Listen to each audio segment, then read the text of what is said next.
ராஜராஜ சோழன் மொத்தம் 2000 ஏரிகளை வெட்டியிருக்காரு. அதுல கவிநாடி ஏரின்னு ஒன்று இருக்கு. அந்த ஏரி கரையில ராஜராஜ சோழனால பொறிக்கப்பட்ட கல்வெட்டு ஒன்று இருக்கு. அதுல யாராவது ஒரு சாதாரண மனிதனோ இல்ல வழிபோக்கனோ இந்த ஏரியை தூர்வாரி என் மக்களுக்கு தண்ணீர் கொடுத்தா அவனுடைய பாதத்தை இப்பவே நான் என் தலைக்கு மேல வைத்து நான் சேவகம் செய்கிறேன்னு ராஜராஜ சோழன் அந்த கல்வெட்டுல எழுதியிருக்காரு. சிவனோட பாதத்தை தன் தலைக்கு மேல் வைப்பேன்னு சொன்ன அதே ராஜராஜ சோழன் தான் என் மக்களுக்கு நீ தூர்வாரி தண்ணீர் கொடு, உன் பாதத்தையும் தாங்குவேன்னு சொல்லியிருக்காரு. தஞ்சை பெரிய கோவில்ல ஒரு கல்வெட்டை பொறிச்சிருக்காரு. என்ன அப்படின்னா, வேலைக்கார பெண்ணும் நானும் சேர்ந்து விளக்கும் நெய்யும் இந்த கோவிலுக்கு நன்கொடையா தருகிறோம் அப்படின்னு.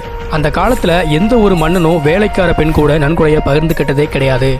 பட்டப்பெயர் மன்னர்களுக்கு ஒரு பெருமையான விஷயமாம். அப்படிப்பட்ட பட்டப்பெயரை யாருக்குமே விட்டு கொடுக்க மாட்டாங்க. ஆனா ராஜராஜ சோழன் கொடுத்திருக்காரு. அது யாருக்கு அப்படின்னா, தஞ்சை பெரிய கோவில்ல வேலை பார்த்தவங்களுக்கு, முடிவெட்டி விட்ட நாவிதர்களுக்கு அவரோட பட்டப்பெயரை கொடுத்திருக்காரு.